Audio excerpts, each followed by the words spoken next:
shorts on. Lace up your kicks for this round ball classic. Pull up for three, it's gotta be automatic. Down to the paint, cause it ain't where you start. It's all about the fire and desire in the heart. It's where you come to see your ball player get stopped. With three-point shots, could be three-point knots. Passing the ball till the crowd's going out of control. Now take him to the hole, take him to the hole. Body and soul, Madison Square, you ain't prepared, guy. Human beings fly through the air everywhere.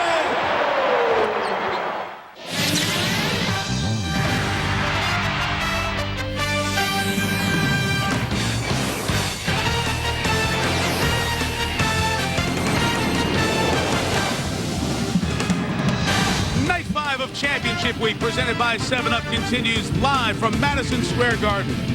It's our exclusive tip-to-trophy coverage of the AT&T Big East Championship, Pittsburgh and Miami, in the third of our 4 opening round games. Already, Villanova and Seton Hall have advanced.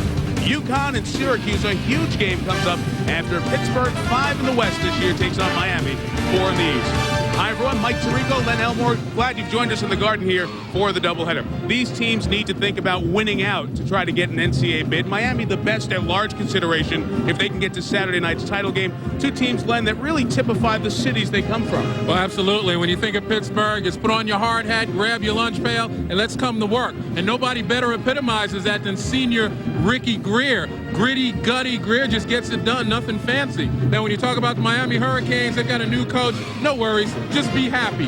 These are notorious road warriors, and when they come to Madison Square Garden, they feel like it's a walk on the beach. And much like South Beach, some nights they can be really good. Some nights you don't know what you're going to get. Miami-Pittsburgh is our first game, and Syracuse-UConn is our nightcap. It's a big night in New York City. The storm is cleared. We're ready for hoops. We're going to see Ricardo Greer, a New York City kid, on action on basketball's biggest stage. We'll hear from Dave Ryan and then tip it off from the world's most famous arena right after this.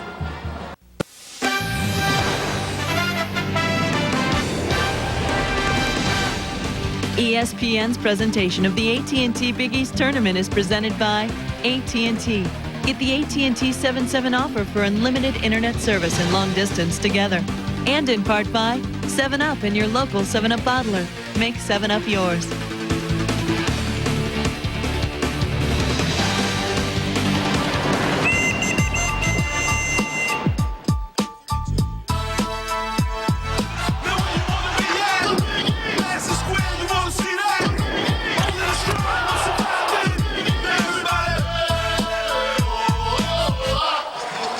Who will survive in the Garden? Pittsburgh against Miami. As mentioned, we're joined by Dave Ryan.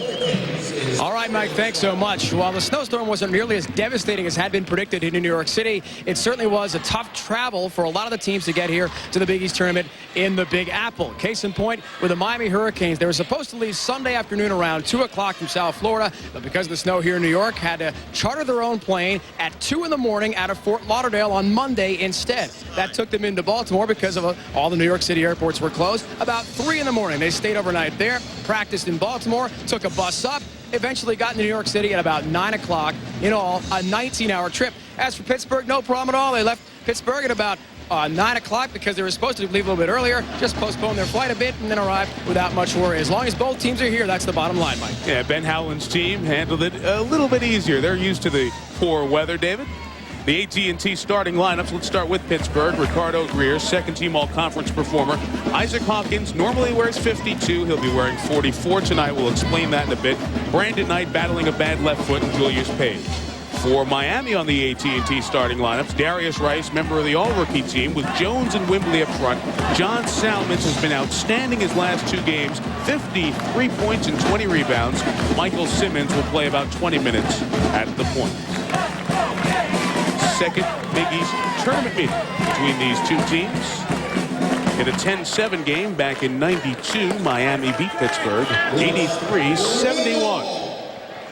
The regular season meeting was won by the Panthers on January 3rd, first conference game of the year. Bob Donato, our referee, works with Reggie Greenwood and John Hughes, and Miami, in white, controls the tip. Pretty much man-to-man by Pittsburgh. They've come out here again, nothing to lose. Play their usual blue-collar game, and it all begins on the defensive end. Hawkins with the deflection to start. There is Julius Page, the freshman guard from Buffalo. Brandon Knight, the sophomore from Seton Hall Prep, his high school in East Orange, New Jersey.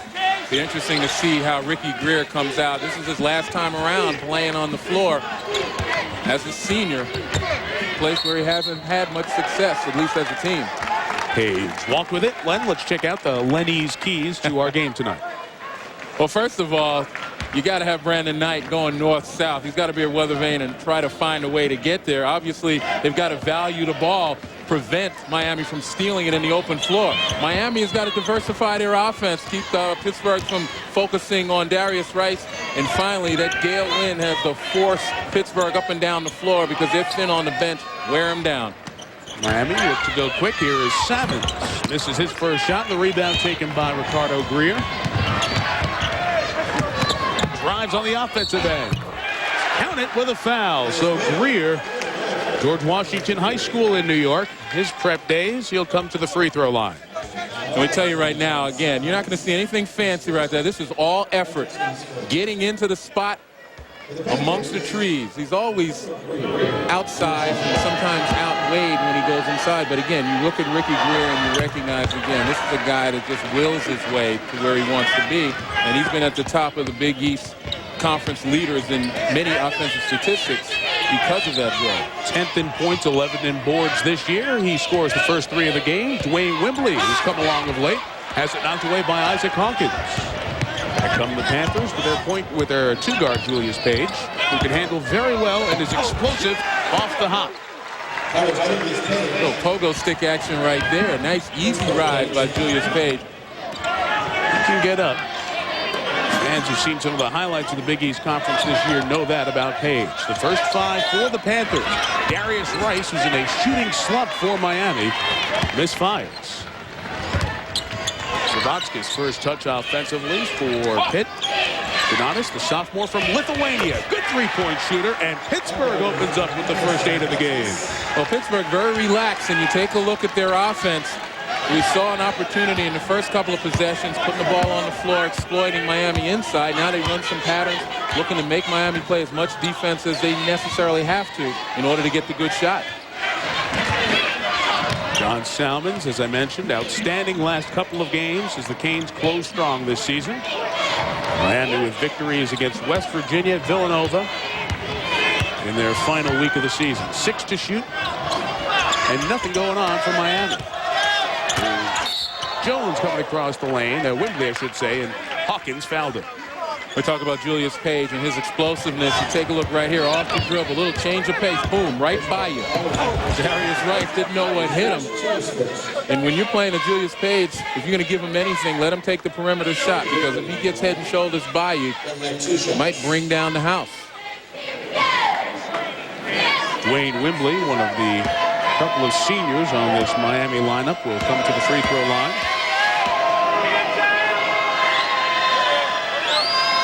Really the only senior that plays. Orlando Gonzalez, a walk-on, is also a senior. But Wembley showed in a game against North Carolina this year that he can answer the bell. He had 18 points, 14 boards, and 10 blocks against Brendan Haywood and the Tar Heels. First triple-double in Miami history.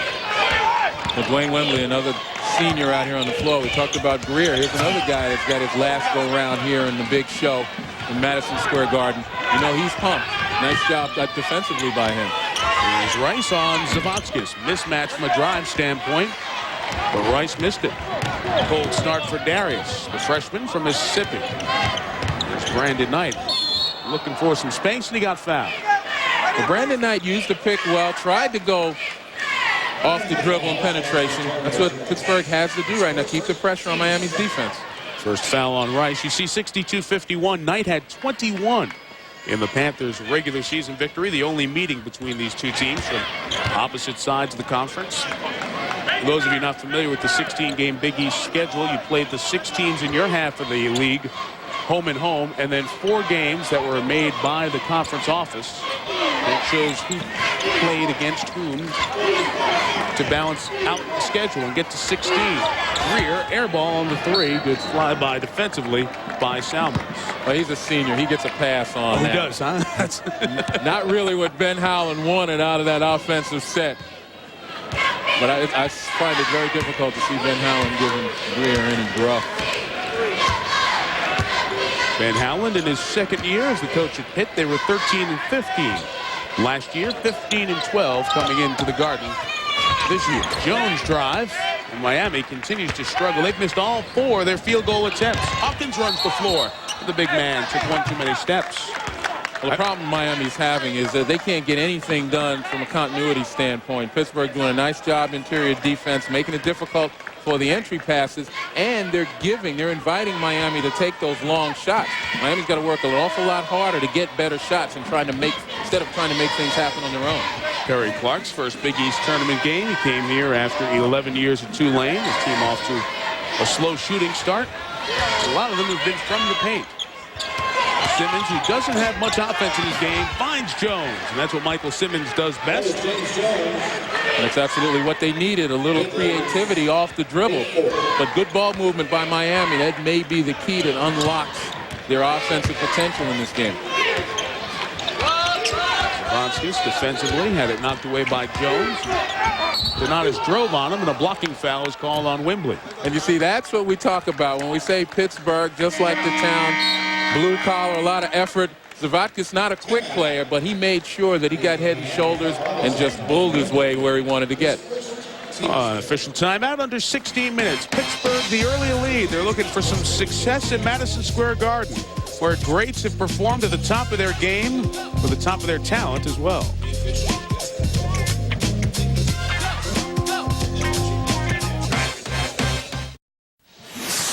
We mentioned the Pittsburgh Panthers finished 5th in the West, 7-9 in conference. Slow non-conference start. Lost to Penn State, the in-state rival. The Crispin brothers shot them there. VCU and Duquesne also lost it. January, turn it around. Julius Page, the unbelievable dunk on Inauguration Day in the nation's capital. And in February, they won 3 of their last 4, including a sweep of Seton Hall. And as we saw earlier this afternoon, Seton Hall with the talent to play with anyone in this league.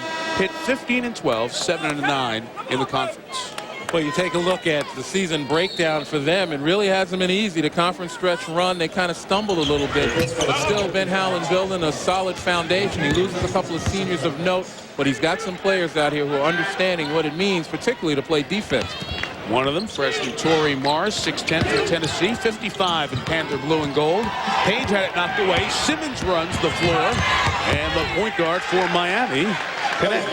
You know, Mike, a lot of people look at this Miami team and they say, well, you know, they don't play the defense that they played under Leonard Hamilton. And, you know, I beg to differ. They may be focused a little more on the offensive end, but these guys still have the instincts. And they've done a good job, particularly in key situations, of stripping the ball, of dislodging it from people and getting, well, not this time, but getting the rebounds and a key opportunity. Greer connects on the second chance shot. Ricardo has 5. And Pittsburgh scored the first 8. Watched Miami score the next 6. The Panthers an answer. Jones alone inside. Lost his man defensively. Howland wanted a foul. I tell you, one thing Miami has done offensively is they've gotten better spacing right now. They've made it more difficult for the Pitt defenders to be able to cover maybe 2 guys in collapsing their defense. With better spacing, they get better passing lanes. There's Julius Page. Easy to spot with the headband. Brandon Knight looks okay on that left foot. They kept him out of practice on Monday. Baseline move by Greer. Tied up and stolen by Salmons. The junior from outside of Philly going all the way. The steal, tried to get the hoop. Instead, picked up the foul. Brandon Knight standing in there. It's 6 foot. Flat. Took the charge. Uncharacteristic of Johnny Salmons, who's one of the better decision makers on the Hurricane team. That time a little bit out of control. He had some numbers. You got to kick the ball out a little bit earlier and hope to get it back. See the scores go by of the other championship week games played this afternoon. Chris Fowler's in the studio tonight. Babysitting duties with Dick and Digger, and they will be joining us at halftime between games. And whenever something happens, we'll take you there, as we have over the years, over the decades now, our championship week coverage. Tough shot for Knight. Is that Salmons? That's his 3rd, if it's John. Let's see. Let's make sure. Reggie Greenwood said I had the call, and John Salmons will go to the bench early here with Miami. 3 personal fouls. So you don't have to read facial expressions to know, you know, what an ultimate problem this is going to be. John Salmons, we talked about his decision-making capability. A little brain lock tonight.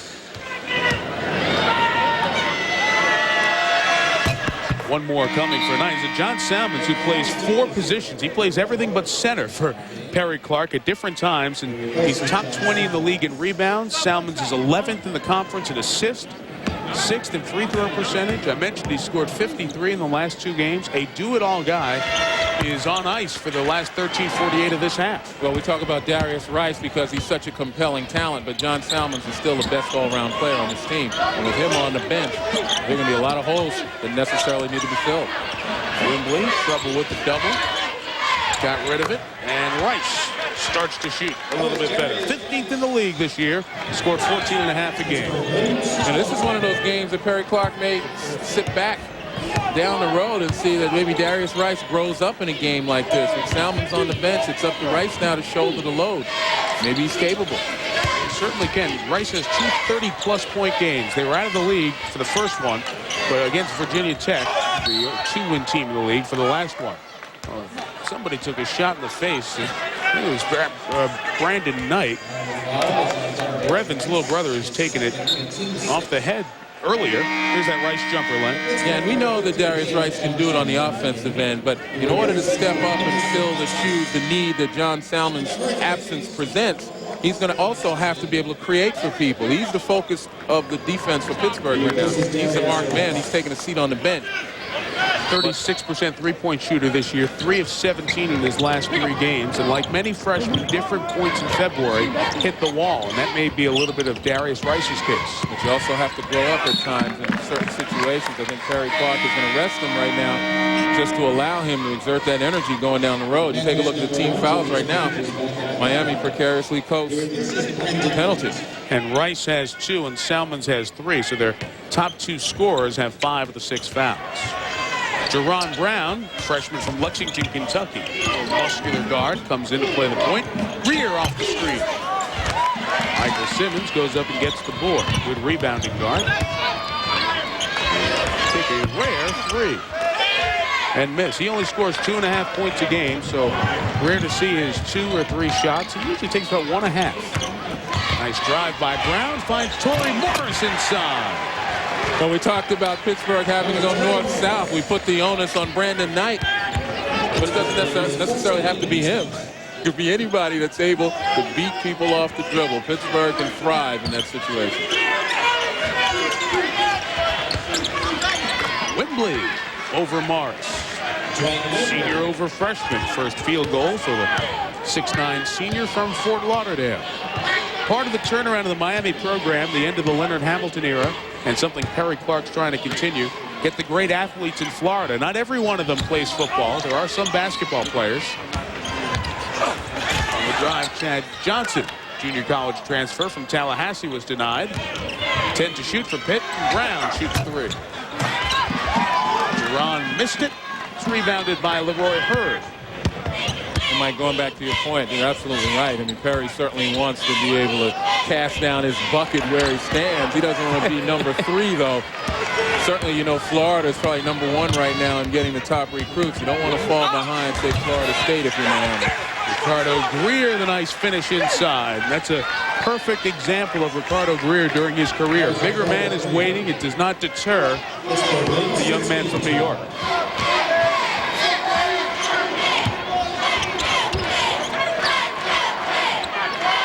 Panthers leading here by 4.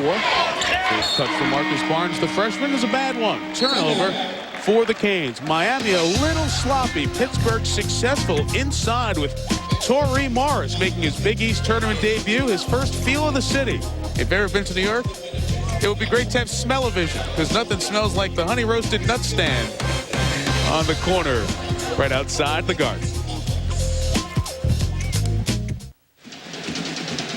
Back on a comfortable night in Manhattan. Night 1 of the AT&T Big East Championship.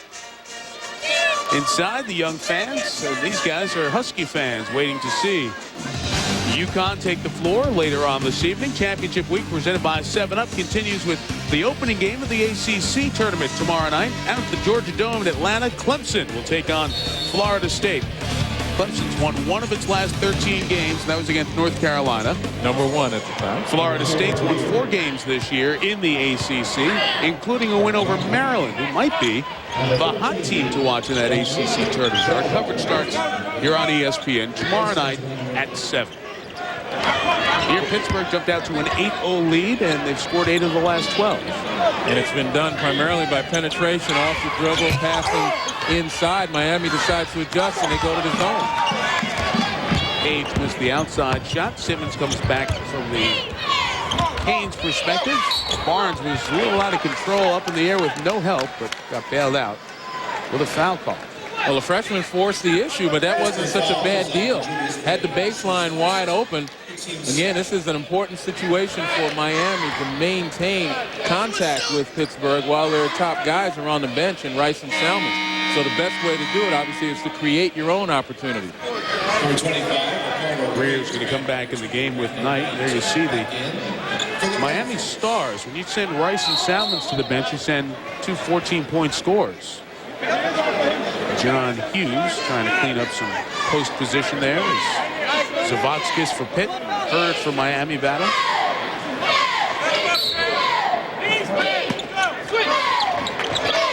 Yahweh in the game for Miami. 14. He's got the ball. Watched by Hawkins and Zavotskis. With the 5 that Miami has on the floor right now, Just thinking the same thing. they're going to have to go straight to continuity, man. They're going to have to keep using picks, finding ways to get open shots. That was a good one. Yahweh, nice rebound, and he hurt his left leg. He's hopping on the floor, and Pitt goes the other way. Yahweh tries to hustle, but it's 3-on-2 with Greer. Count it, and 1. Ricardo Greer. Second time he'll have a chance for a 3-point play. Well, Ricardo Greer loves the crowd, especially when it's in the paint. And Rodrigue Yahweh is still shaken up, and he's on the floor now. The 6'7" freshman from Ivory Coast. Bill Cowgills can go out and check him out, the Miami trainer. You take a look at Ricardo Greer right there against some bigger players. And Yahweh, it looks like he twisted his ankle coming down. Really couldn't see below his waist, but it didn't look as though there was any contact. Just a bad landing right there. And maybe he came down. Yeah, stepped on somebody's foot. So Yahweh, who's just an incredible story from the Ivory Coast. Guy Perry Clark said he had more respect for as a person than a basketball player, a living made-for-TV movie. He goes to the bench with the injury. 3-point play completed by Greer, who has 10 of the Panthers' 19, and we have a Miami foul.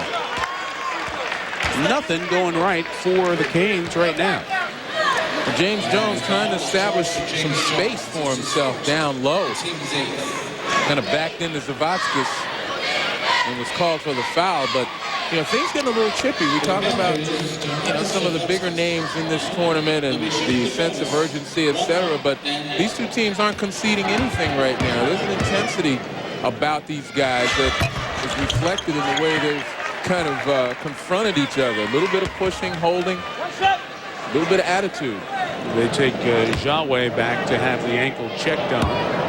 Meantime, Donatas Zavotskis, the sophomore from Lithuania, 83% shooter, excellent 3-point shooter as well, makes a couple, and Pittsburgh enjoys its largest lead of the night at 9, 21-12. And what that tells me, Mike, talking about how these two teams are engaging each other, we got all this conversation about anybody can win this thing, and we kind of don't mention these two guys, these two teams, and you know what? They know it, but they believe it. Fouls on Isaac Hawkins. That's his second. There's the post up right here. Nice little head fake. And a nice job by Dwayne Wembley. Dwayne Wembley, when he first got to Miami, he was basically a turnaround jump shooting guy as a big man. But now that he's a senior, he's developed a couple of moves down low. He's developed a comfort level in the middle.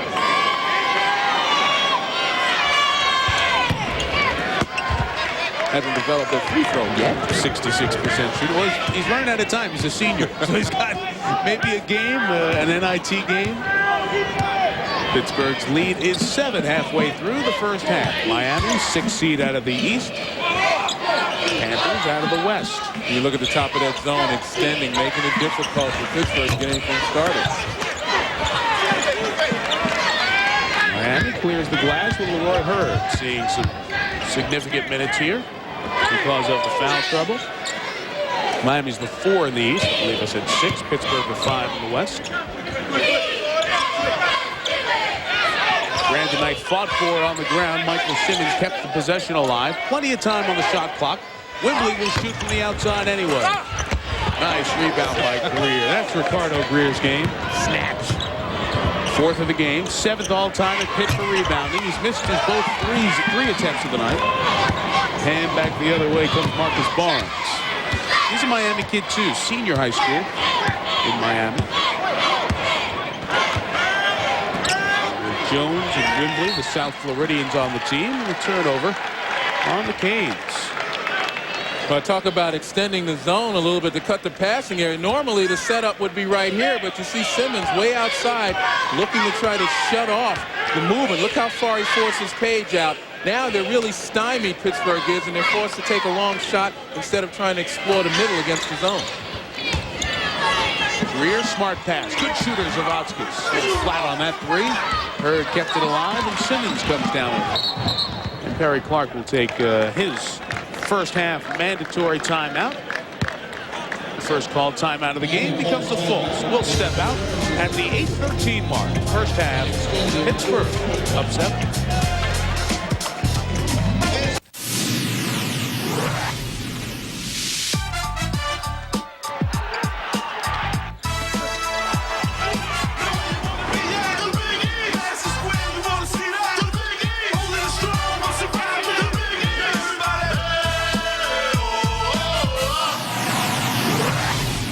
The afternoon session dominated by Michael Bradley in game 1. Very balanced effort, I thought, from Villanova.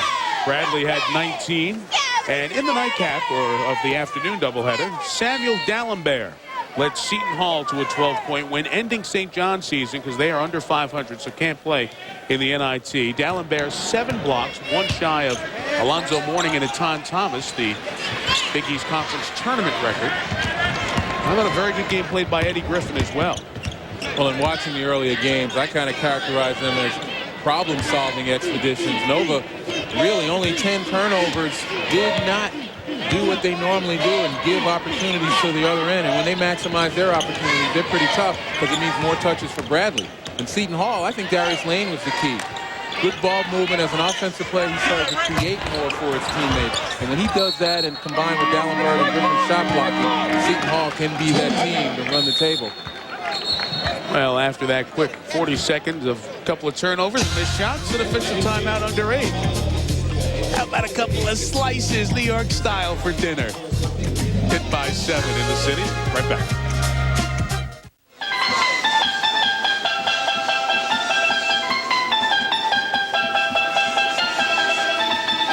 Below the Garden, Penn Station, making noise. There's going to be a lot of noise made on our 90-minute men's tournament selection special at 6:30 Eastern.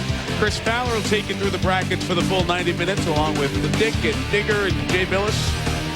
The in Indianapolis as well to visit with tournament chair Mike Tranghese, Big East Conference Commissioner as well. After the field of 65 is announced, so we'll see you for 90 minutes. We'll be with you all season, showing you hoops. So we better to break it down for you on Selection Sunday with the women's exclusive bracket unveiled on ESPN at 5 Eastern right before this foul on Pittsburgh. And if it is, let's see. This will be the first on Brown, the freshman guard for Ben Howland. And Ben is in Northern Arizona and was a surprising hire in some regards around the conference, considering it's rare that you find somebody from west of the Mississippi hired in this league. But he's the right man for this particular job in that he's already established his control of the program. Let a couple of guys go who were pretty good ball players, but because of their attitude, their conduct didn't belong in this program. And it takes a lot of guts when you're trying to rebuild. Also, he's kind of established a focus on defense right here. This team doesn't allow an awful lot of points, about 65 points per game. So he's slowly but surely establishing a foundation. Got some young players that are buying into it. 65 is the stingiest defense in the league. Pittsburgh turnover. We'll send it to Miami. It's 5 turnovers for Pitt, 8 for Perry Clark's team. 49-year-old first-year head coach at Miami.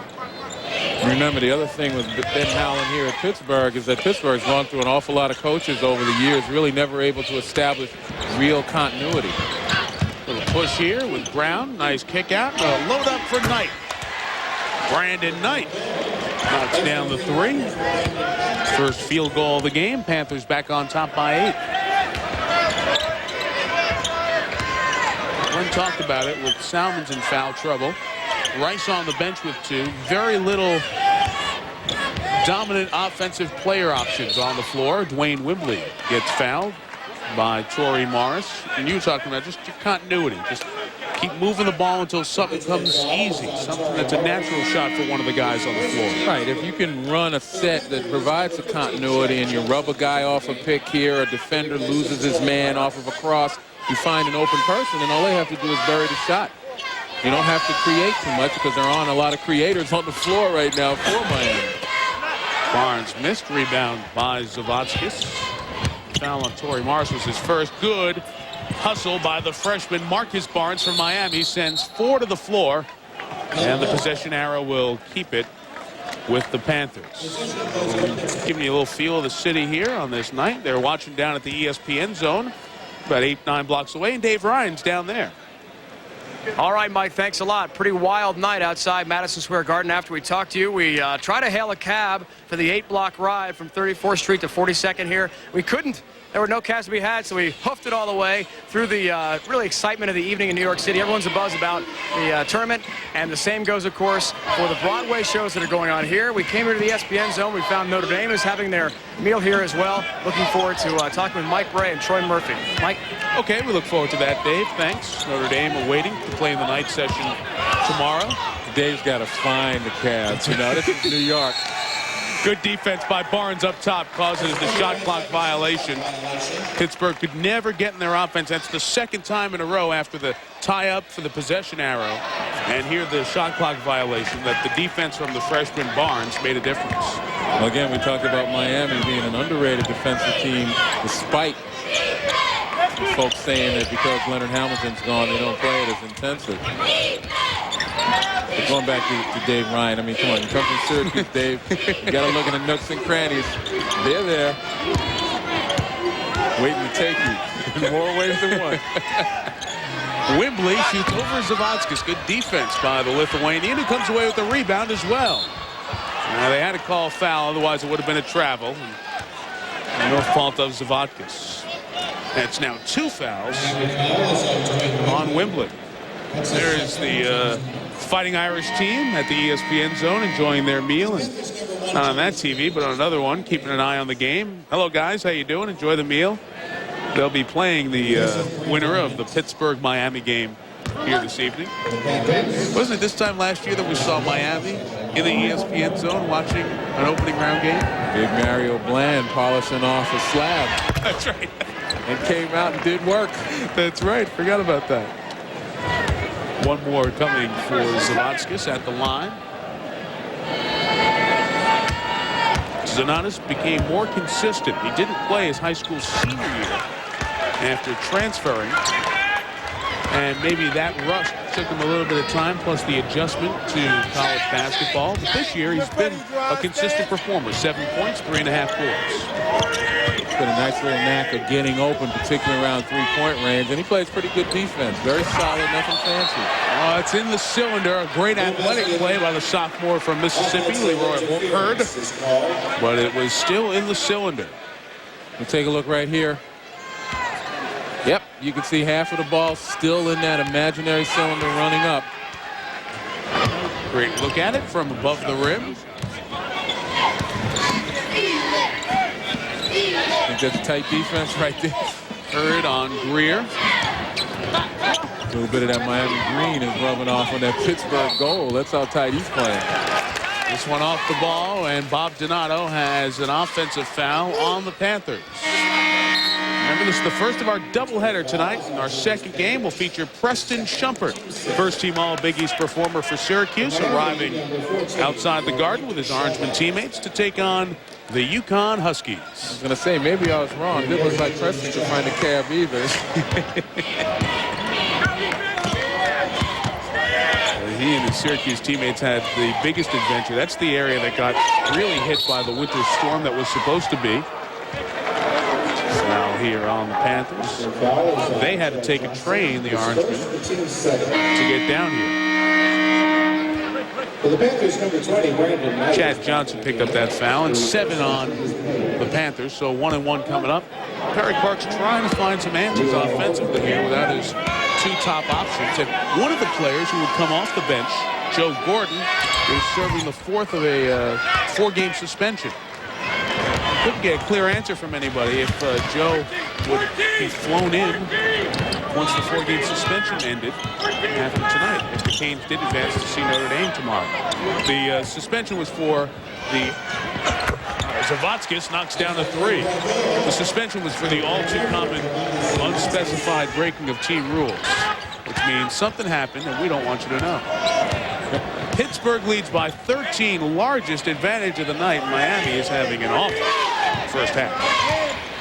Well, Miami's giving you the effort. If you were to watch the game and not the scoreboard, you'd think that they were making some headway. But again, it's a trade of mini spurts. They started behind the 8 ball right from the beginning. Wembley went in strong, and he was fouled. This Miami team has been eliminated the last 2 years by St. John's after winning an opening round game. And they played 2 exciting games with St. John's, a 3-1-point decision over the last couple of seasons. One was a quarterfinal game and another a semifinal game.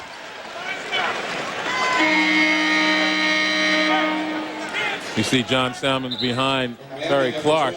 He's got that dour look on his face, again recognizing that his poor judgment on the defensive end, fouling a jump shooter, is probably the reason why he's sitting down right now. That was his 3rd foul.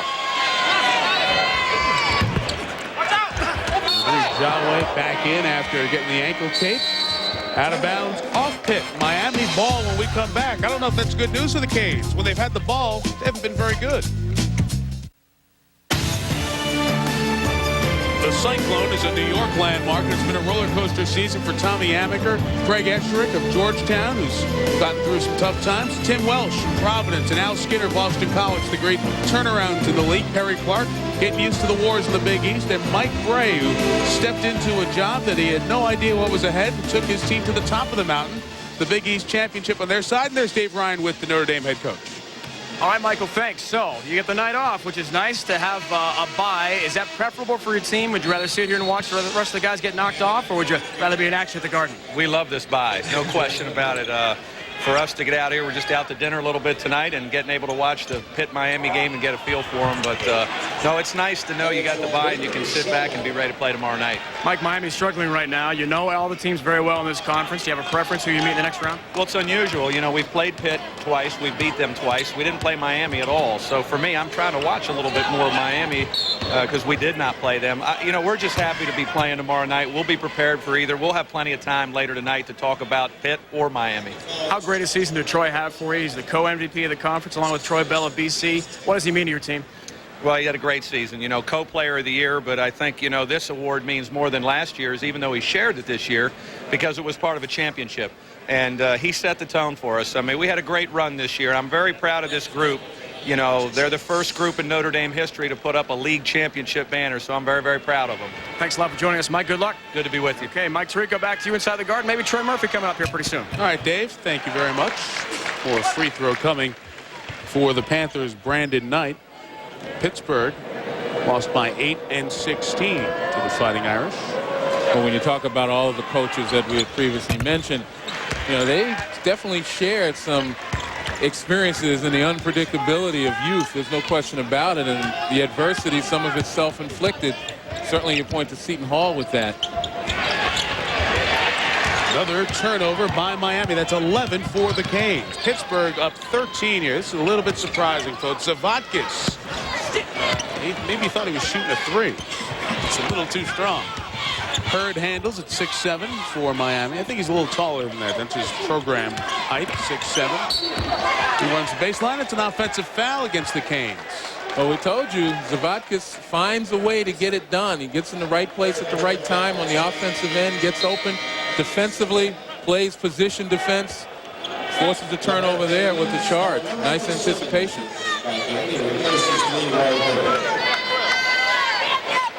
UConn Huskies seated back there under the basket to our right. They get set. You see Edwin Saunders scratching at the beard. Set to take on Syracuse. Connecticut, perhaps with Villanova, the two teams that have the most on the line here day one. We'll get into all that as the night goes on. His feet inside for Greer, who got it, and a foul. Third time that Ricardo Greer will have a chance for the old-fashioned three-point play. And Len, last year, Ricardo Greer maybe deserved to be first team. This year he was second team. But it's because of his surroundings and the success or lack thereof Pittsburgh's had. It has nothing to do with his ability. Well, certainly his game is not measured merely by numbers. He gives you the same effort every night. He's the same threat every night. When you take a look at shots like those, it seems to me he's been playing with yo-yos when he was a kid. He's got that ball on a string, man. He shows it, pulls it back, still able to finish. It's a rare appearance for Brandon Ukpolobi, a freshman guard from New Orleans, is in the lineup for Miami. He's played in only 7 games this year. Number 12 with no name on his jersey. That's how rare that is. Well, the Marcus Barnes miss. Pitt's got a chance to double it up here. Too far for Greer and Brandon Knight. As mentioned earlier, the younger brother of NBA player Brevin Knight almost had a chance to set up Greer. We mentioned Chris Fowler, Dick Vitale, Digger Phelps in the studio, and they are coming up for you on the 7 Up halftime report. Check out the afternoon game and Denny Crum's Louisville Cardinals playing in the Conference USA opening round at Freedom Hall. Guys will have all that coming up. Michael Simmons, a second three-point attempt. He's missed them both. Jones, a twirling rebound shot. Nice job by James Jones attacking the offensive glass, and that's what Miami needs. You're not going to be able to generate a whole lot out of their sets because they don't have the skilled players out there to do it. But the effort points are certainly within their grasp. 30-second timeout taken by Ben Howland and Pitt. Their lead 14. I think this is an important little stretch of the game here. They're up 16. They're in good shape. A chance to keep their double-digit advantage going into the locker room. Pittsburgh's very thin on confidence in this Big East tournament over the years. We mentioned Notre Dame will face the winner of this game. The Providence College Friars are the other night team that awaits a winner from the evening session, the opening night. Providence will play the winner of the Syracuse-UConn game when we join you for tomorrow night's doubleheader. Villanova, BC, and Seton Hall, Georgetown will be the 2 afternoon quarterfinal games. See one team from the East and one team from the West moved over to meet teams they're familiar with in their own division and have seen twice this season. Well, you know, Perry Clark's telling his guys, again, minute 24, some solid defense. We get this thing under double digits. We're back in business because we have our big guys coming back in the second half. If I'm Ben Howland, though, I tell my guys there's no need to risk anything. You know, let's play solid offense as we've done before. You take a look at Miami right now, extending that zone defense into kind of pressure, trying to quicken Pittsburgh. This is a team that you hate to play with the time running out because they're very patterned, very deliberate. Holding foul, Brandon Knight. A ton of fouls on Miami this first half. Well, Miami's pushing the defense out to meet Pittsburgh. You know, Pitt wants to be able to run their offense a little bit. They're going to make the zone run, and that's where the foul situation comes. But certainly Miami wanted to quicken Pittsburgh to give them an opportunity to get more attempts down on the other end. One more coming from Knight. You surprised that Perry has kept Rice on the bench for the balance of the half with his 2 fouls? Yeah, because he can't afford to have both Rice and Salmons with 3 fouls going into the locker room. At least he has one guy that he'll be able to get some mileage out of in the event that somebody else picks up another silly foul. And again, this is a question of getting the most out of execution here. This is not about individual talent creating, because it's not out there on the floor right now. You see the continuity right here. Movement and getting somebody in position to shoot. Roderick Jawe with a second field goal. So he went out with the ankle injury. But the young man who not too long ago was picking cotton and plucking coffee beans, carrying sacks of yams in the Ivory Coast. A very talented athletic player, has a couple of field goals. This helped Miami stay a little bit closer. And the steal here, Zavotskis did a nice job, but beautiful passing, and Leroy Hurd will come to the free throw line. Well, for a guy who doesn't play, and Brandon Okpalabi, the man with no name on his back, he made a nice little dish here. It makes the coach look good, baby. You see Perry giving him the 2 thumbs up. Right there. He knows where to go with it. Brandon, give it up. But you give Okpalabi a lot of credit out there. A lot of guys could be quaking in their boots in front of this crowd here at Madison Square Garden. And when he touched the ball, he kind of treated like a hot potato, but he knew exactly what he needed to do. I don't think Brandon Okpalabi from St. Augustine High School in New Orleans expected to be playing in this first half.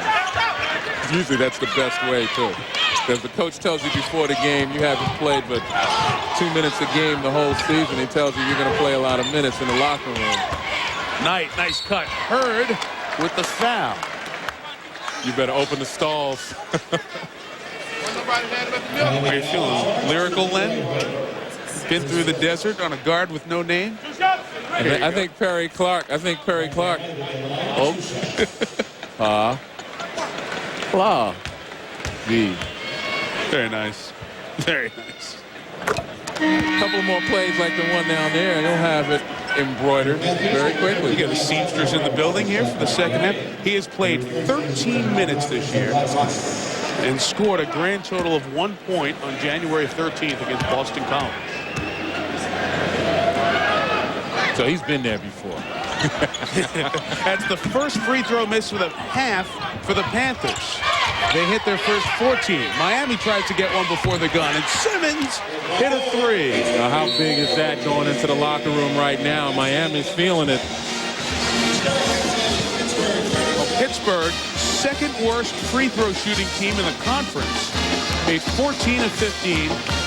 9 more than Miami. They lead by 11. 7-Up halftime report. Good evening to Chris Fowler. Hey, Chris. Well, Michael, thank you. It is my honor every year to share the stage here with Mr. Richard Phelps, Mr. Richard Vitale.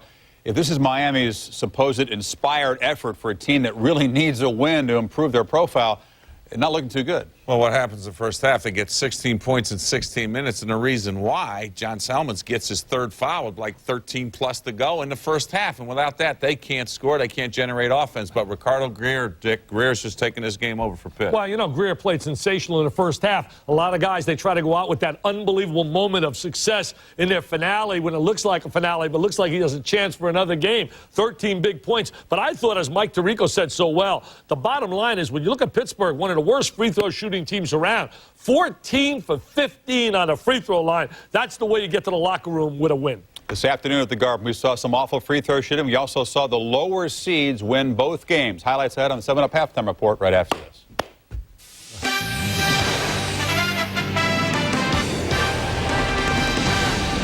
ESPN's presentation of the AT&T Big East Tournament, presented by AT&T, is brought to you by Toshiba Copiers, Faxes, and Printers.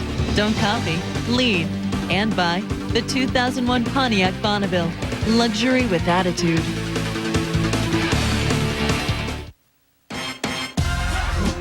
This halftime report is presented by 7-Up and your local 7-Up bottler. Make 7-Up yours. Panthers by 11 over the Hurricanes. Welcome to the 7-Up halftime report. Earlier this afternoon at the Garden, the Big East first-round games, Villanova, a team that you could describe in one word, marginal. 17 wins, marginal. 8-8 Big East, marginal. RPI 46, marginal. 5-5 last 10, marginal. In other words, they needed this win against West Virginia. On the run, Buchanan finds Bradley for the bucket and the foul. Nova led by 18, but it was chipped away down to 3 in the second half. Then they would pull away again. Bradley to Jermaine Medley to Brooke Sales. 14-point margin midway in the second half. They run it out here. Snowden, the look inside of the cutting sails for the reverse. And Villanova will finally seal it. Bowman working inside. Bradley dunks over top of him, and Villanova wins it 82-71. Bradley, 19 points, 9 rebounds, was 8 of 10 from the floor. 7th straight year they win the first-round game. Yeah, 5 guys in double figures. The reason why it was the guards in the first half, and then it was Bradley in the second half, and that's the balance that Villanova brought to the table today.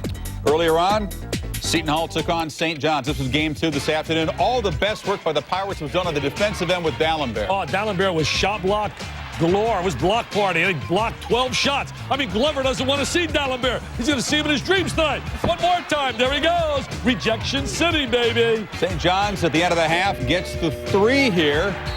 That was Glover. St. John's cuts it to a 5-point lead, but Seton Hall would pull away.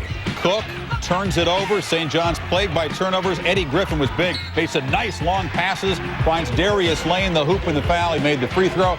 And Seton Hall, all of a sudden, a very dangerous team. No sign of the selfish play that's Marta. They play great team defense. The big plus today, they hit 7 threes, and that's very important for their perimeter game, Dick. I thought it was really important. They were inspired. They played with unbelievable spirit. They were diving for loose balls. If they had that effort all year, they would have been in the NCAA tournament. Griffin was fantastic. So St. John's season, which began with a win over Kentucky, ends. No NIT, and you can see that BC will take on Nova, Georgetown, Seton Hall in the quarterfinals. Well, BC swept Nova twice, so when you look at those games, well, all right, good. What's it come down to? Troy Bell versus Michael Bradley. And I think if they got to go to points in the paint, it's Bradley early. If not, Troy Bell controls that game. Well, you know, Bell ran wild against them, but in the next matchup, you talk about Georgetown and you talk about Seton Hall. Georgetown swept them twice. The key in that game is containing Braswell. Braswell had 2 big games against Seton Hall. That means Andre Barrett has to be big. I'll tell you something. I see something building with Seton Hall. Little redemption. They beat Connecticut. Now they get the win today. And if they beat Georgetown, watch out. Could be like Arkansas last year in the SEC, baby. And I'll tell you what was important. I thought when they played at Notre Dame Seton Hall a couple weeks ago, they won that game. That was a turning point, even though they went and lost to Rutgers for the 2nd time this year. But when they did beat UConn, this team now has new energy. It's a new season for them, and they're going to be really looking to that challenge of taking on Georgetown. They played together. Great size on the defensive end. You're right, though. Some matchup problems on the perimeter against the guards of Georgetown. We'll shift the focus to Conference USA. Is it Denny Crum's final game? The Conference USA tournament underway tonight.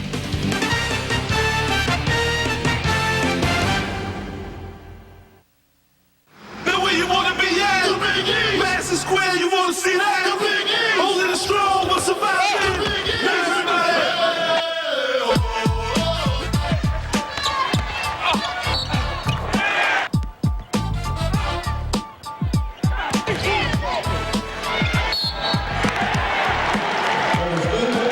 Well, as championship week presented by 7-Up continues with the AT&T Big East Championship opening round game, a man who wants to survive and play another game at the Garden is doing the job. Ricardo Greer's 13, helping Pitt lead by 11. Greer has never won on this floor, lost twice in high school, 3 times in the Big East tournament, playing with a little bit of that desperation in the first half, Len. He certainly has been playing with a sense of urgency, and we had a chance to see him make things happen, getting the ball into the paint and kind of willing himself to the basket.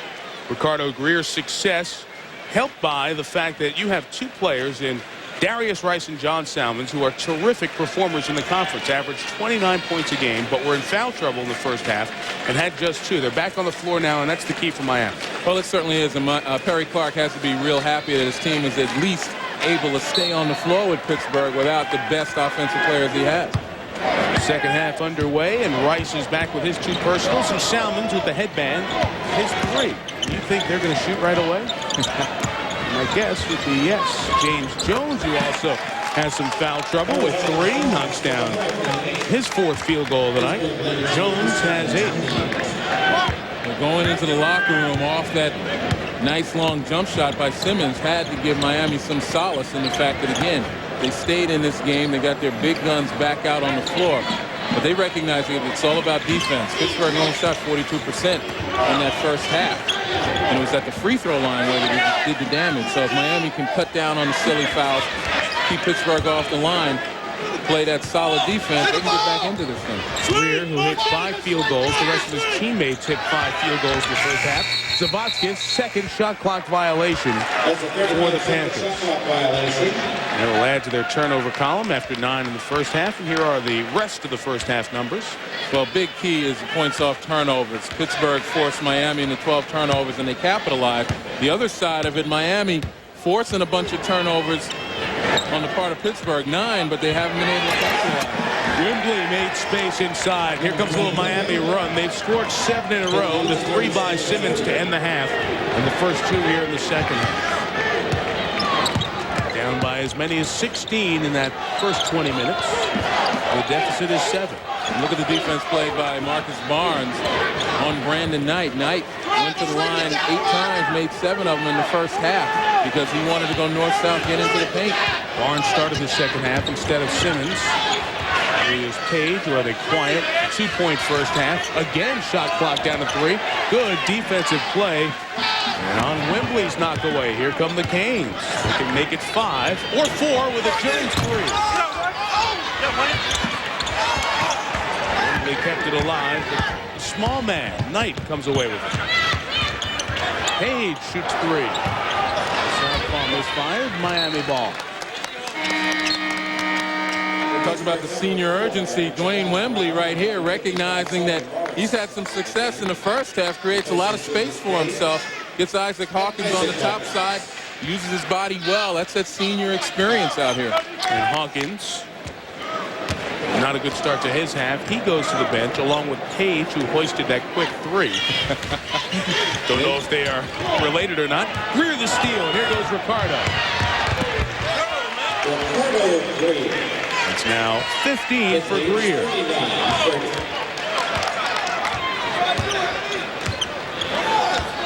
9-point Panther lead. Three the key. Rice shoots a quick 3. That's short. That's just an over-anxious play by Darius Rice. He's got to let the game come to him. Nice blow by Jerron Brown, but a good block by Wembley. All right, Len, let's look back at your keys going into the game and see what happened. Well, it's kind of flip-flopped around a little bit. First of all, Brandon Knight, we talked about him a weather vane. He got to the line, 10 points, a hot steal, 9 turnovers by Pittsburgh. Really didn't amount to much from Miami. Off the Greer miss inside, Torrey Morris was fouled. The other side of those keys. Well, on the other end, again, Miami had to diversify their offense. The bench really didn't give them an awful lot of points. They were forced to do so. And again, trying to get into Pittsburgh's bench. They played pretty good defense. Only 2 points scored by the substitutions by Pittsburgh, but the damage was done by the starters, particularly from the free throw line. That's right, and the reverse, they get into Miami's bench, and now Salmons is going to go back there after picking up his 4th personal foul.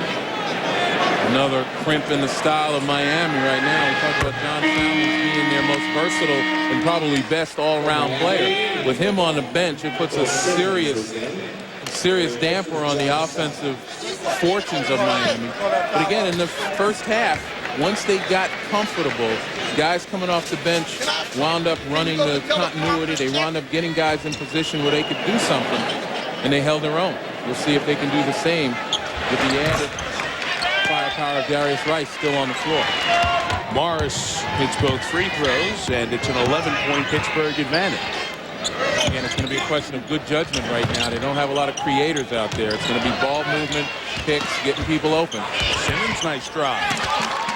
So Michael Simmons is approaching his career high for points. He has 7. His career high is 10, and that's a starter. He just does not need to shoot in this offense normally. And as you mentioned before, not an awful lot of shots come to him during the course of the game. Got to make sure that right arm doesn't get fatigued out here. Deep 3 night NBA 3. That's a 3-point goal. Gitzer hanging out with brother Brevin. 40% shooter on the regular season from inside the arc, but only 25% from outside. See the ball, T. Inside, Zavotskis with the body. That time he got caught with 2 hands in the back of Jones. A little forearm in his back might not matter, but 2 hands, the official has to call it every time. 2 on Zidane. Julius Page, the freshman, back in. Redshirt freshman, Jerron Brown, back to the bench. Let's see if Rice can get going. Darius Rice is a terrific player. Showed that early in February, but maybe hit the wall here, and they're struggling. He's just 1 of 4 from the field. All rookie performer. Wembley. Nice turnaround move by Dwayne. 5 field goals now. Wembley's in double digits to lead Miami in scoring with 10. That's one guy that doesn't want to go home early. He must enjoy this winter weather. Just leave the weather alone. It's just fine. You know there's a storm coming this weekend. Yeah, sure. That's right. That's the last touch by Brandon Knight. Well, John Salmons is on the bench. He needs a little help. Maybe the Guardian Angels patrolling the city streets can be of help. Official timeout under 16, plus 10, Pittsburgh. As promised, we're at the ESPN zone. We're joined with Troy Murphy, the two-time Big East Player of the Year. You won it last year, you won it again this year. Any more of a special award doing it back-to-back times? It's definitely more special this year. I was a member of a team that won the West Division Championship, and it means a lot more to be on a championship team. Before we talk more about basketball, how about the food here at the ESPN zone? What'd you have tonight? Had some wings, had some chicken fingers. It was pretty good. All right, now you didn't play Miami this year, twice against Pitt, and you were telling me a minute ago they match up pretty well with you inside. Handicap that game for us, if you will. Tell us about keys to beating Pittsburgh. We're just going to have to come out and play really hard. It's tough to beat a team 3 times in the same year. Either way, we're going to have a tough game on our hands, but hopefully we'll be all right. Good to have the night off, enjoying the ESPN zone atmosphere here? Absolutely. How about traveling and getting here? It's pretty wild for a lot of teams. Miami took them almost 20 hours. They had to charter a plane, then bust up here. How about for you guys from South Bend? We were supposed to leave, I think, Monday night. We ended up leaving Tuesday morning. It was there were a couple delays, but it was okay. You know, flights were a little bumpy, but we eventually made it. See you tomorrow night. Thanks. Sounds good. Thanks. All right, Mike. Thank you, David. Head on back down here. Joining Elite Company did Troy Murphy, multiple winners, the Conference Player of the Year. There's the first team all-conference selections by the coaches. About what we expected. The only question was among Linehan Griffin, who didn't make first team, or Bowman Shumpert, who did make first team. And in a 14-team league with good performances, very hard to make the delineation. Well, it's good to see Calvin Bowman get recognized again for what he's been able to do. They don't get a whole lot of press down in Morgantown, and he's been tremendous. Big trip down 8. Wembley inside, can't get it to go. And the foul is going to be on the Panthers. Going back to what Troy Murphy said, what he had to eat. You got to be careful of those fried foods now. You know what that does to the body. He's young, he's active, he's okay. Not as much a problem as it is for others. Others or us? Miami ball. Barnes 3 to get it within 5. And Knight comes away with the rebound. That's 4 for the small man on the floor, Zavotskis. Donatas, the sophomore from Lithuania. Pittsburgh, normally a deliberate team in the half court, pushing the ball, beating the Miami defense back. Zavotskis has a dozen. Rice. Greer took the elbow in the mouth, and the foul is called on Ricardo. That'll be his second. May have taken it higher than the mouth. Tickler, there's the elbow right there to the chop. You know, that's difficult when the defender gets underneath a guy like Rice with those sharp elbows, very angular. When he wants to change direction with the ball, he's going arms first. And if you're a defender and you're underneath him, you got to watch out. We remember several weeks ago, the same thing happened. Omar Cook tried to steal the ball off a rebound and wound up getting a very nasty gash on his lip from the elbows of Darius Rice. And that foul was on Cook as well. Yeah, it was. It wasn't a foul on Rice. Reaching in, changing your defensive position. Let's mark this point here in the game. Down 10 is Miami. They get Greer off the floor. Let's see how they do. Barnes trying another 3, and this time he hits. So Marcus has his average 7. First 3 of the night for Miami. 7-point game here at the 14-20 mark. Knight tried to take Simmons, ran into Jaway, but traveled. So the presence of Rodrigue Jaway forces the turnover. Atlantic 10 action on ESPN2. Tipping off in 4 minutes. It's Duquesne and George Washington, 2 teams that had a tough year. The whole Atlantic 10 struggled this year after good seasons 4 or 5 years ago when people were talking about the A-10 and the Big East being almost comparable leagues. Here you have the A-10 with only Xavier and Temple RPIs in the top 50. But maybe somebody can walk through the tournament and add to the A-10's bids. The tournament action coming up. Travel on Jaway. We talk about John Salmons on the bench. Even with 4 fouls, he knows he's going to get back in the game. Look at him blowing on his hands right here. There's ice still down on the floor from the Ranger game. Salmons has to maintain his level of readiness. And usually that's what happens. No points. He knows he's going to have to launch some when he gets back on the floor. Keep that hand warm. Again, because of foul trouble, Yahweh on the floor, and Simmons, not the offensive options. Yahweh turned it over last time. This is the third consecutive possession with a travel. And Pittsburgh has turned it over 6 times in the first 6 minutes of the second half.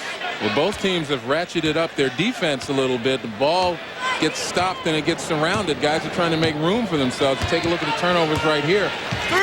Pittsburgh now getting a little loose with the ball. Foul inside as Yahweh was trying to get position. He was held from behind by Torrey Morris. Greer's going to come right back in. So he only sits for 1:17, and Miami scores 3 points in that time. Mass substitution. Look kind of like a line change here for the Panthers. We continue with the hockey theme. They bring in 3 new players. I mentioned Isaac Hawkins, who's back in the game. He's wearing 44. There's a problem with his jersey, his road jersey. So for the game against Syracuse, nobody could tell me what the problem was. So for the game at Syracuse, he had to switch to wear 44. Went back home for senior day and put on his old number 52 because the home jersey's fine. Back in 44 in blue. This one out of bounds. I guess the end of the season, there's no reason to call and order a new jersey. You know, just kind of play out the last couple. Well, I got a feeling, though, if Pittsburgh moves on, he may call and get a new jersey because there are no points in this one. Isaac, 10-point-a-game score, has been shut out. Rice a 3, short. Greer's defense helped get a piece. Miami was trying to get possession on the out of bounds.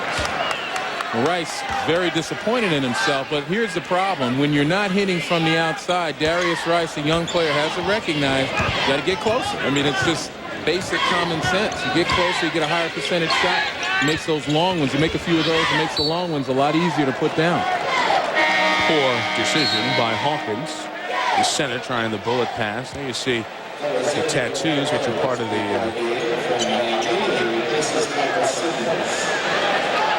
trend. That one is Washington Heights section here in New York. Washington Heights finest.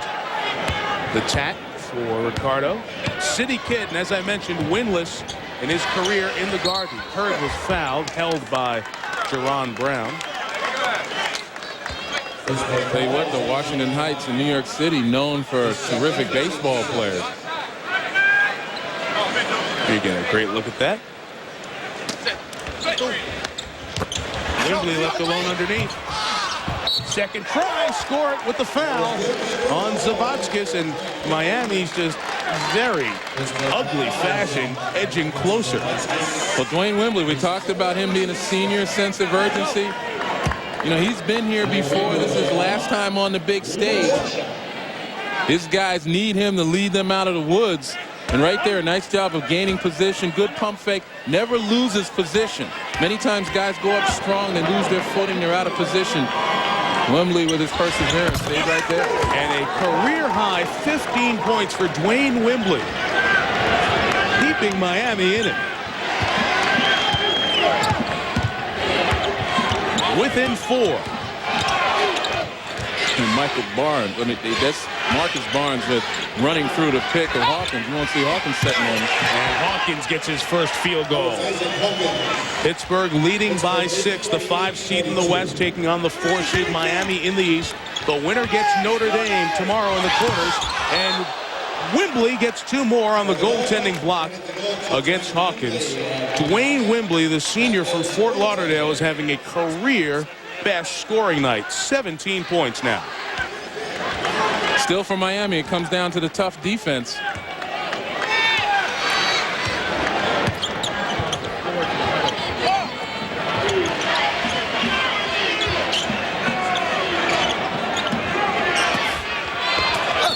Hawkins try to work the baseline. Physical play. Foul by Wembley.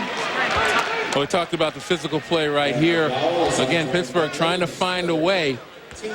Take a look. Right at the top, there's a pick set below, up at the top, but still a kind of misdirection there. And Isaac Hawkins, nice job of holding his position down low.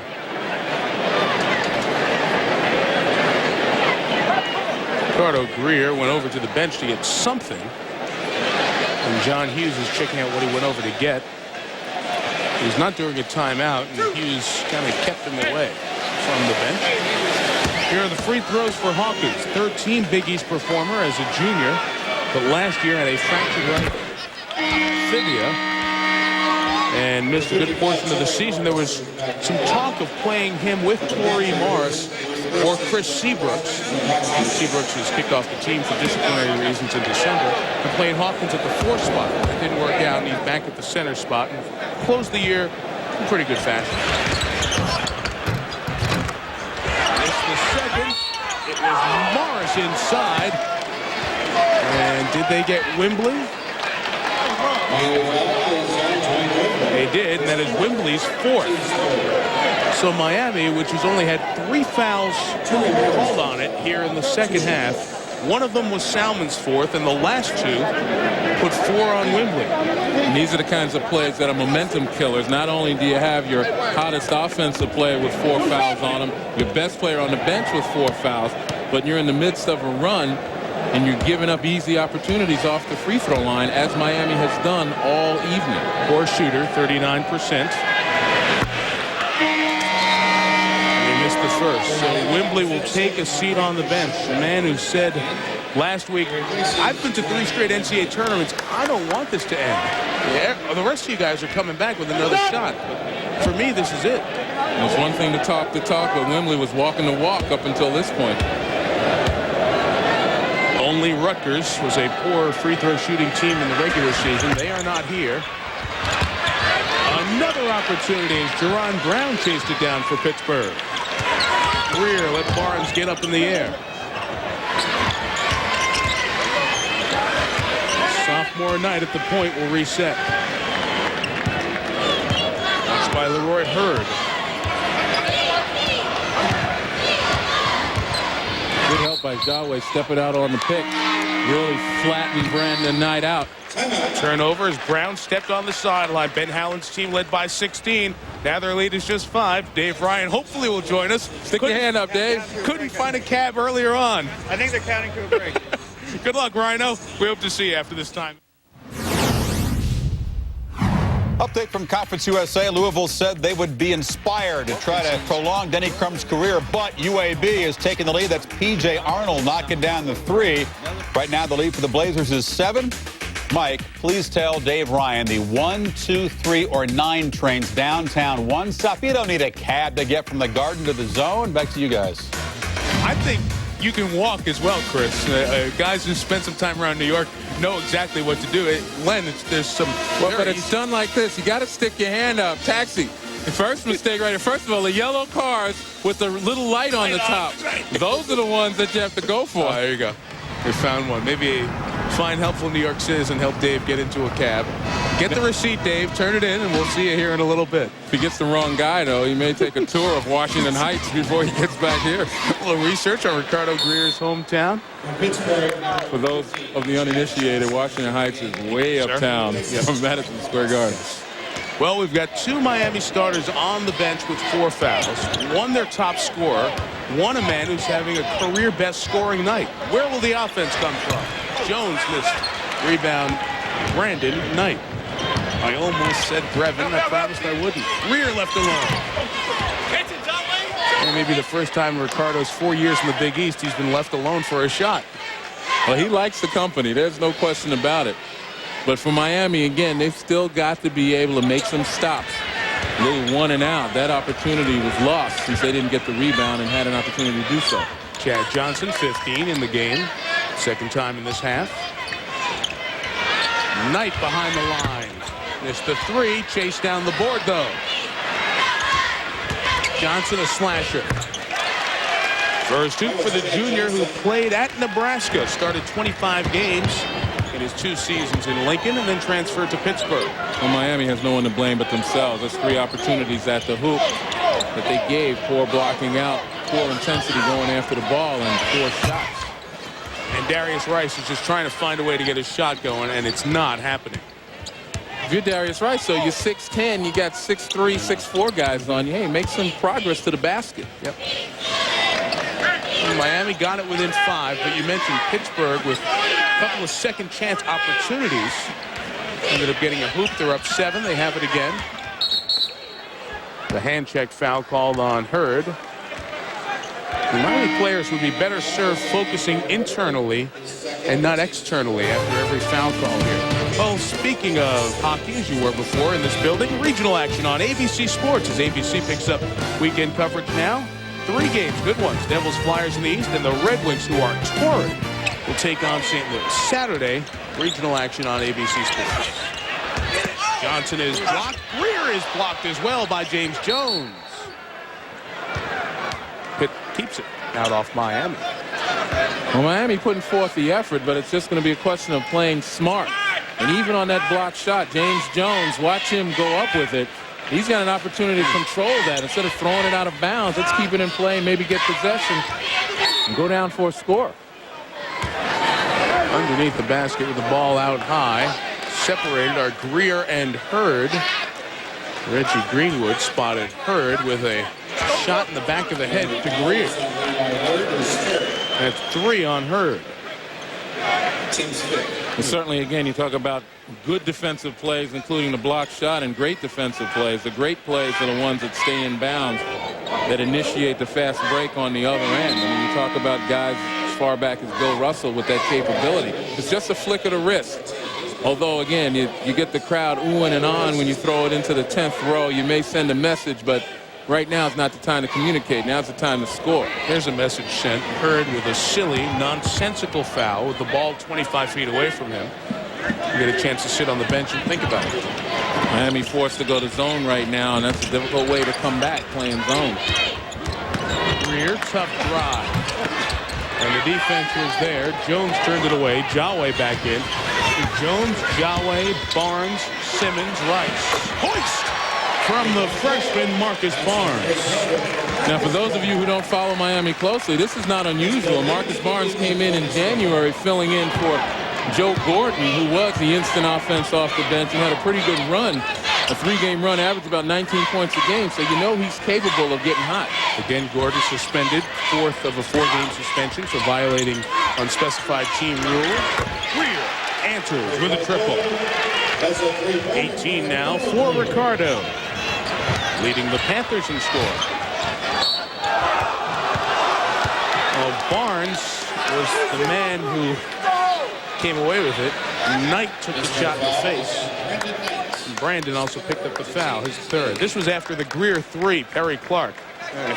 Welcome to the Big East tournament, Perry. Well, he's got to expect that, though, out of the zone. He's forced to play zone because, you know, he's outmanned right now with his best player sitting on the bench in foul trouble. But going back to the foul by Brandon Knight, how many times has he been on the floor tonight?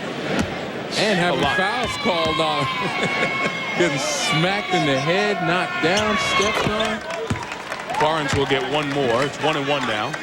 You take a look right there. Look at Barnes with the left elbow. That'll teach you to reach in, Brandon. Foul for laying his jaw on Barnes' elbow. 5 points again.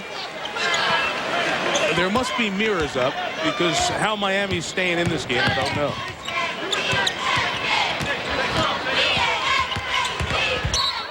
Offensive foul on Jerron Brown. Are you getting a clue now? In this half, it's fouls. 9 on Pittsburgh.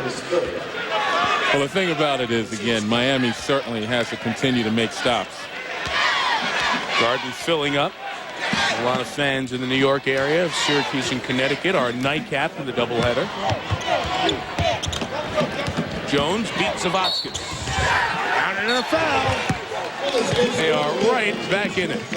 And I'll tell you what, that was a play that seemingly, after the last couple of possessions, lulled Pittsburgh into a false sense of security because Jones exploded to the top.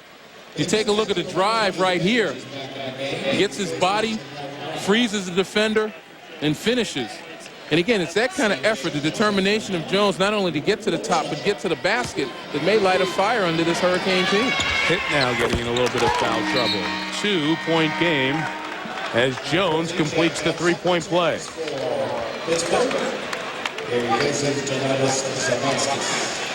Now here's a little turn for Pittsburgh, starting to get into their benches. Miami doing, forcing some guys out there on the floor who haven't had an awful lot of time. Maybe, just maybe, they may find a way to capitalize. Barnes making sure he doesn't get called for a hand check. Julius Page back in. He only has 2 points in this game, and the average is 9. Now, if I'm Miami, here's the way I can focus a little more of my concentration on Ricardo Greer. I don't have to play guys that far out on the floor so they can take me. Oh, Chad Johnson just took Darius Rice. That was Chad Johnson. Barnes triple. Greer rebound. 5 for Ricardo. Knight left free. Howland wanted to push in the back as his guard went up to shoot. Simmons back the other way. This is Rodrigue Jawe. Foul on Hawkins. That is his 3rd. And I tell you why Miami's starting to get calls now on their end and going to the basket, because they are now the aggressors. Strong move by Jawe down on the post. And usually the aggressors will get the calls from the officials. 2 shots for Jawe.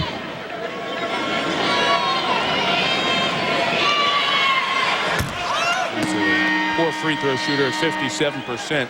I mentioned in the first half he's from the Ivory Coast.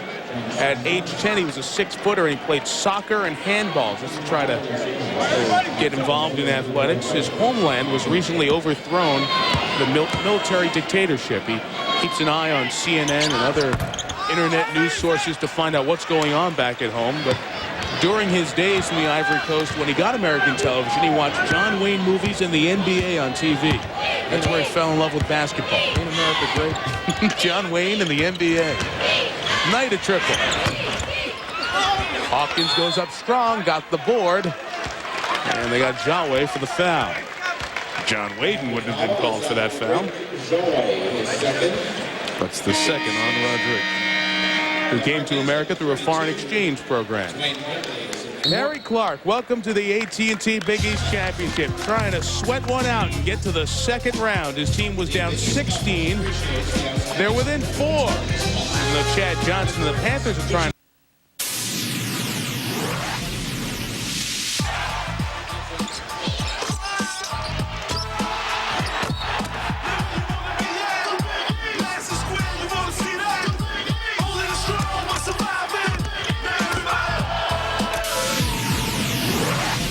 Well, it's still in doubt here in game 1 of our nighttime opening round doubleheader, with the winner getting Notre Dame.